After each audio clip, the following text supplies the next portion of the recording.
Well, welcome back, Pointer fans, student athletes, parents, friends, to the fourth Wisdom Wednesday.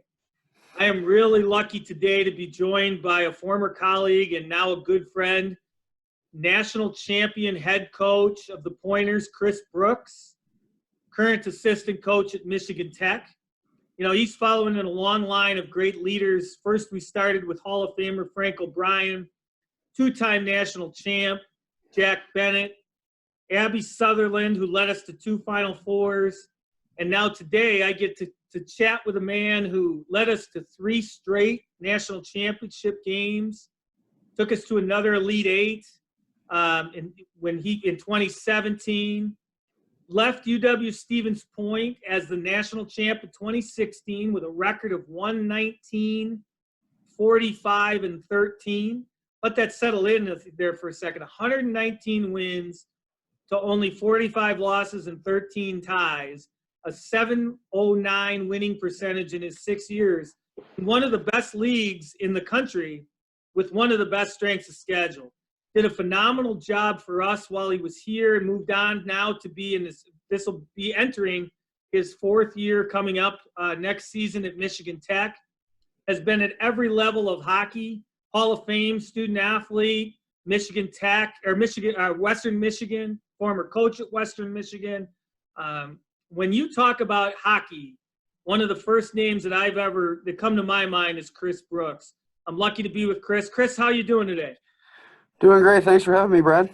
Yeah, we're lucky to have you. And you know, I was fortunate to come in here and have a chance to work with you for a year. Obviously gotten to know you pretty well over the 4 years since I've been at Point. Colleague, friend, you know, going to war together for a year. You know, I think our fans understand that Stevens Point hockey and Stevens Point athletics has something special. Why don't you comment a little bit on your experience during your time here at Stevens Point? Well, my experience was phenomenal. You know, I just sort of stumbled upon this job, and I'll be 100% honest with you. I actually signed a 4-year contract to coach pro hockey, and I finished my 3rd season, and I was done. Like I was burnt out. Job wasn't fun anymore, and I left a very high-paying job. I was just gonna go get a job. Like I wasn't afraid to work, and I got a phone call from a friend, and he's like, "Listen, there's a Division III job open at Stevens Point. I hear they're not happy with the talent pool of applicants. You know, would you mind if I give a call?" And he gave a call. 3 days later, I flew in and I got offered the job the next day. And I came in a situation where I knew nothing about Division III hockey. I'll be 100% honest with you. I had no idea Division III hockey even existed. I'm not being rude. I'm just being honest. So I came into a situation where I was just blind. It was just a coaching job, and I was going to come in and, you know, my goal was to get back into college hockey after I left Western Michigan and got into pro. And our kids were at an age where we really didn't want to raise them anymore in South Texas. So it was sort of we wanted to get back up into the Midwest. And it was an opportunity for me to stay within the game. And you know, I came in for the interview, and it was the first real taste I got for how important Stevens Point hockey was. You know, I went through the interview process. It was a full day interview process with so many different people, and it actually ended the day with a open public forum. And I went into it was actually held in the warming room up at Willett. And there was probably, I don't know, 100 people or so there. I was just blown away. And I just went in and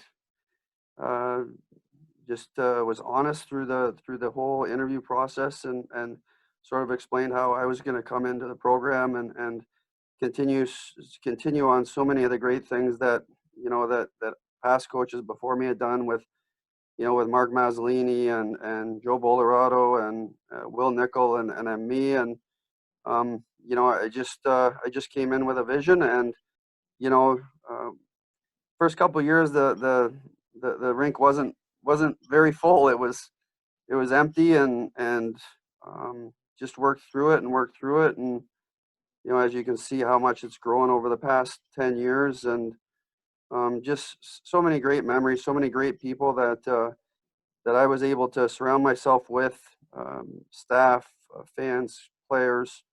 It was just a great experience, and especially when you have success, it sort of validates every decision that you make. Well, certainly. And you know, one of the things, Coach, that, you know, I've often said to our fans, our staff, our student athletes, you know, I'm a coach at heart. I spent 19 years coaching, and yes, I'm an athletic director, but I see the world from a coach's eyes. And you know, for those of our fans and our student athletes who may not have been around you in coach mode, meaning in practices and meetings and around your guys intensely, one of the things that struck me immediately, day one, first meeting, and never wavered, was your ability to build a culture within a group.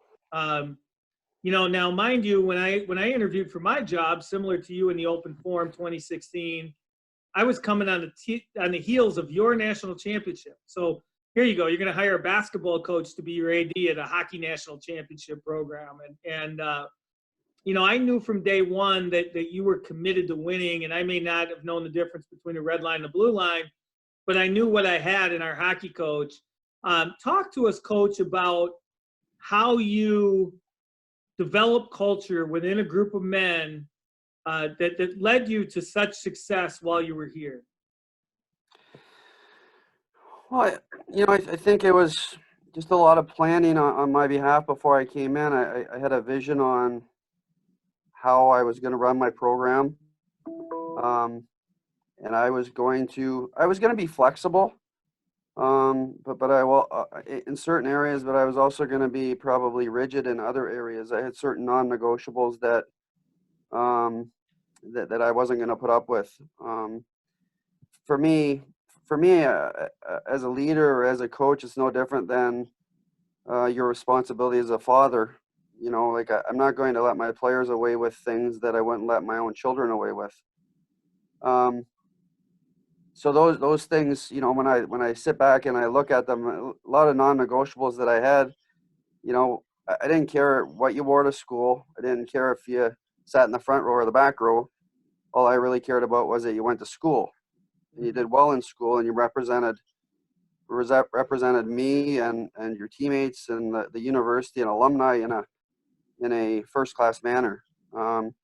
And I had that philosophy with everything that we did. I expected that in the community. I expected that on the ice. I expected a relentless work ethic. I had I had a high standard when it came to preparation and practice. I would never ask my players to do something that I wasn't willing to do myself. And I think the big thing was that I was consistent. Looking back, you know, I always told my players that I go through the wall for them if they went through the wall for me. And if you disrespected me or deceived me, that trust would be broken. And I think that just really spending a lot of time on my players and you know, really demanding a lot of details in everything that we did was a big part of my success. The second thing that I think is real important is that one of the things that I've learned over my 25 years of coaching is that, you know, you have to do things with integrity and honesty. And I think a lot of people in the sports business, when they recruit, they sell. And for me, I just sold our culture, and I sold what we were going to do, and I sold my vision, and it seemed to attract the right kids instead of actually, you know, deceiving and being dishonest and setting kids up for failure. I was just very honest up front, and you know, the kids that weren't going to fit into our culture usually didn't end up coming, and the kids that were going to fit into our culture, I communicated that very clearly right through the start of the recruiting process. And I just stayed, you know, I made daily decisions for long-term gains, where I find a lot of coaches actually make short-term decisions for short-term gains that ends up hurting them long-term. So it was one of the things that I really concentrated on. I didn't really think about winning and losing. We never talked about it. Mm-hmm. We never talked about winning and losing. We just sort of talked about daily process and getting better and daily growth. And we trusted that within our culture that if we were going to get better today and we had a fun culture. It was also a very demanding culture. It was a demanding culture. It was different than, I found that it was different than other Division three hockey schools, just because our guys came in, and a lot of our guys that I recruited ended up wanting to go on and do different things within hockey. And I explained to them that if they wanted, part of my responsibility was to set them up for success no matter what they did, whether it was work, whether it was fatherhood, whether it was hockey. Part of my responsibility is to prepare them for life after hockey. And I explained to them that I'm going to hold them to a high standard. So you got to understand that if you don't go to school on a Monday at 8 o'clock, I'm doing that for a reason. Because when you're 30 years old and you get a full-time job and you don't show up at 8 o'clock, you understand that you're probably going to be fired. So part of my responsibility was preparing them for teaching them those life lessons through the sport, and just concentrate on the process. And a lot of the strong survived. I had players that would call my bluff. They would say, "Oh yeah, I want to come to Stevens Point," and I bring them in, and then they get here and it would be too hard and they would leave. But for the most part, 98 or 99% of the kids that came in here ended up being the right kids, just because of I feel my thorough honesty through the recruiting process. So that leads me, you talked a lot about recruitment and similar to, I think back to having you and Coach Sutherland, who was on this show, and obviously Coach Bennett. When you're talking about this growth mindset and the ability to let the process take care of itself, and winning follows the process, but that starts with recruitment and beyond talent, because I've never coached a day of hockey in my life, but I did coach a long time. There's a lot of talent, but there isn't a lot of talent plus the other stuff. And how would you, give some advice, I guess, to people who are in the recruitment process or maybe just joining, a college team? What beyond, okay, that kid can really skate, did you really look for in the recruitment process? Well, I part of right off the bat, I got hired such a late. This is such a messed up process. People won't understand this, but when I got hired, I actually called a good friend of mine, Ron Fogarty, who was a head coach at Adrian. He had been at Adrian College for 5-6 years. I think he lost 9 or 10 games in his 5 or 6 years, and he was just the following year he actually got hired at Princeton, Division One head job. And Adrian was a private school, so I got hired late, but just before school started. And I called him early August, and I said, "Ron," I said, "listen," I said, "I just got the job at Stevens Point, as you know." I said, "I don't even know where to start." I said, I have no idea. And believe it or not, Ron Fogarty sent me his leftover list. And his leftover list ended up being some of the best players that ever came through our program. I brought in Kevin Gibson, I brought in Scott Henniger, I brought in Andrew Kolb.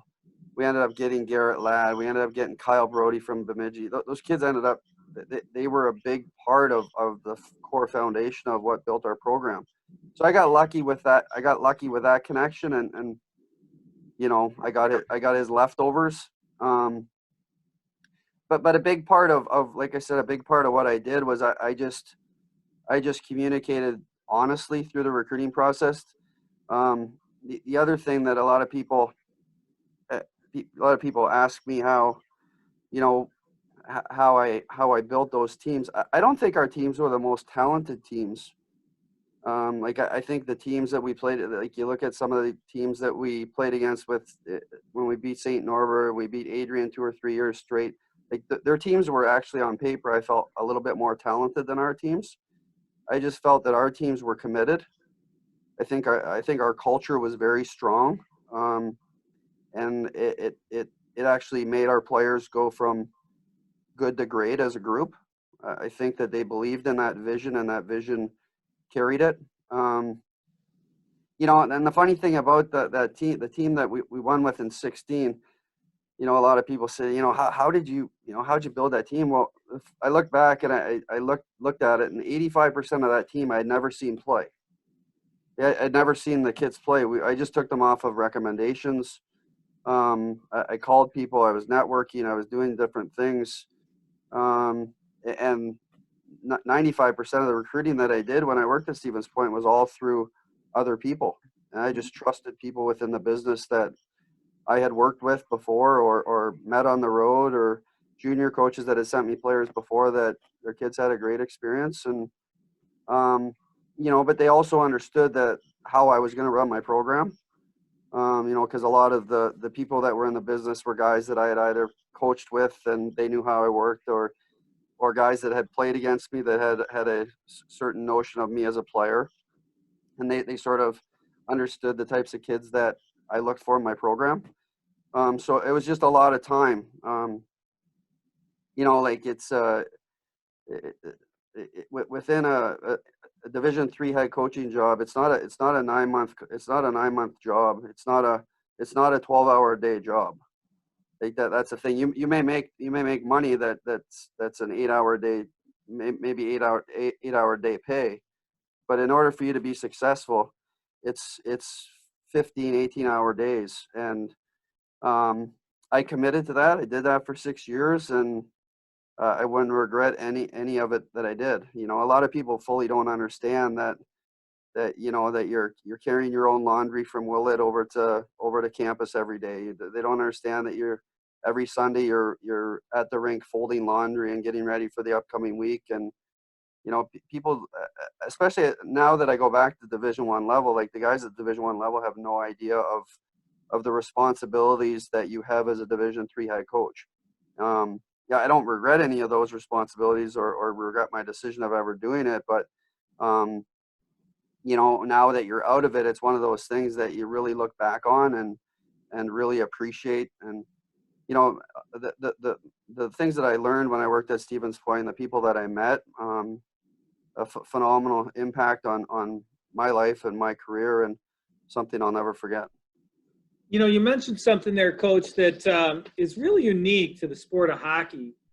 Now, when I started in fall of 16, we all had, you know, every head coach and I had an hour meeting right away just to get to know each other. And one of the things you said to me has never left my mind, and you taught me a lot throughout my career in our 4 years knowing each other. But, you know, we were talking about hockey at the Division III level, and you said, Brad, you got to understand, with the limited number of Division I programs and no Division II, the best program in Division III is like one of those teams in the NCAA Men's Basketball Championship, right? There's 68 teams go to the big dance.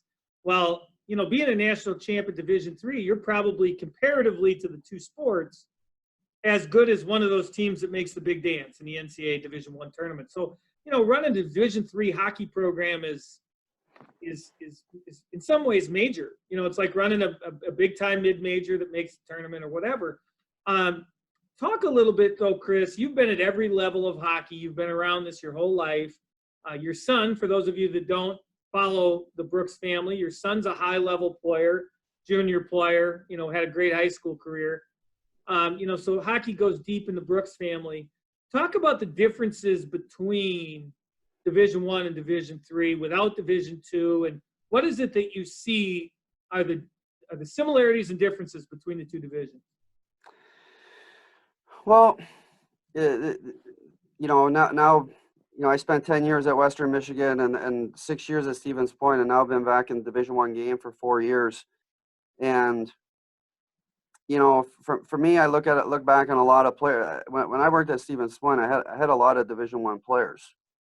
You know, we have guys, I coach guys that would play on our team at Michigan Tech. You know, most of the time, the guys, usually at the Division III level, there's usually something that's keeping them there, whether it's their skating, whether it's their size, whether it's their compete. Sometimes it's academics. Sometimes maybe they got into some sort of off-ice trouble. But usually there's something that, and the thing is that the Division One coaches make mistakes all the time, and that's how sometimes I end up with those Division One athletes that are playing Division Three hockey. You know, and the thing is that I attracted that next. You know, part of my philosophy was trying to attract that next phase, all those kids that everybody at the Division One level was thinking about, and then I would try and scoop in late and try and convince those kids to come and play for me. So a lot of my recruiting wasn't done until July or August before school starts in September, because a lot of these junior players wait as long as they possibly can to chase that dream, which I always told them to. You know, so a lot of my recruiting was relationship building throughout the season, inundating, talking on the phone, getting out to meet players, just a lot of relationship building and getting ready to pounce when I could. You know, but the high end Division One athletes that you get are like, you know, I've been at Michigan Tech. I think I've coached over the past 3 seasons. I think I've coached 4 or 5 kids that have stepped in and played right in the American Hockey League or the NHL right away, right out of school. So you're dealing with some high end talent kids. You know, but usually at that level, they're a little bit more complete. Their flaws aren't as, you know, their flaws aren't as noticeable. The other thing is that at the Division One level, we can be so picky to try and recruit kids to fill holes. At the Division Three level, it's very hard to recruit kids to fill holes because, you know, you're just trying to bring in players. You're just trying to bring in the best players that you can possibly bring in. Whereas my philosophy came at Stevens Point, I actually built my teams from the bottom up. So I really concentrate on getting those glue guys at the bottom and having that depth that other programs wouldn't have, because I knew that I could start to get that top end talent. And that was my personal philosophy as I recruited kids. You know, but like the depth of players at the Division One level, you know, when you're paying kids $50,000 a year to go to school, you know, you're dealing with a very big talent pool. You know, at the Division Three level, like I had to pinpoint and try and find pockets of areas that I could dominate recruiting wise. And the way I did it was I looked at the Midwest Exchange program that we had. I had a real tough time getting in-state kids because the private schools could get in-state kids cheaper than I could get. So I tried to target those surrounding states from Wisconsin to Michigan to Illinois to Iowa. Try and find some of those, try and dominate those areas, because I couldn't get those kids from Minneapolis because those kids got to come through River Falls and Eau Claire, and they like the convenience of being able to go home on Sundays and sign autographs and kiss babies. So I had to, you know, the Bittner boys were the only exception to that. You know, I ended up getting both of them that came over, but they came for the right reasons. Yeah. So I tried to target the other way, because at that point, Aurora wasn't around, Trine wasn't around, and Adrian was 8-9 hours away. So there was really nobody for me to compete with that way. And I just sort of found my target and I stuck with it. And I made sure that I was doing everything I could to make sure that Eau Claire couldn't pop over and get a kid from Chicago. I forced him to go the other way and compete against Augsburg and St. Thomas. And, you know, for me to be able to get a Midwest Exchange kid, the only school that I really had to compete against was you know, either St. Norbert or Adrian. So that's sort of a little bit on the recruiting, but, you know, it's the high end Division Three kids would be, you know, they would be good players at our level, you know, but they usually have some sort of flaw that's keeping them there, whether it's a practice habits or a daily commitment. Like the commitment to play at the Division One level is a big commitment, you know, but between balancing the academics, the athletics, the social side of it, just the demands that you're under. It's a, you know, when you're paying a lot of money for a kid to come in on a scholarship, the expectation on the other side of it is significant. Well, and when you say that Division III players could play at your level, you know, that's significant, thinking that you know, you guys at Michigan Tech won your conference championship and advanced into the NCAA tournament, and gave some high level Frozen Four type teams all they could handle in the NCAA tournament. You know, so you guys have been right there too. And you know, Chris, in closing, I always leave the last words for the guest. You know, and if you touch a little bit on advice for college athletes and just kind of your thoughts. And Chris, thank you for joining us. And fans, we'll see you next week. And as we always do, final words to the guest, national champion head coach, Chris Brooks. Well, I think, you know, the advice that I would give any student athlete is to really enjoy the experience. And the best athletes that I've ever coached are the athletes that are able to balance the experience. I think I've seen athletes fail that concentrate too much on the sport, not enough on schooling and the college experience. I've coached players that have failed because they've focused too much on the college experience and not enough on school. So one of the things I talk about all the time is trying to balance the total experience and making sure that you're managing your time and resources to maximize your experience, maximize your growth on the ice, maximize your growth on the field, in the court, maximize your growth in the classroom, maximize your experience in the community. You know, meet as many people as you can, you know, volunteer or get out, do as many things as you can to like the experience and the friendships that you create within college. It's the best 4 years of your life. And, you know, my advice is to make sure that you're doing everything that you can to set yourself up for success so that you can maximize your total experience.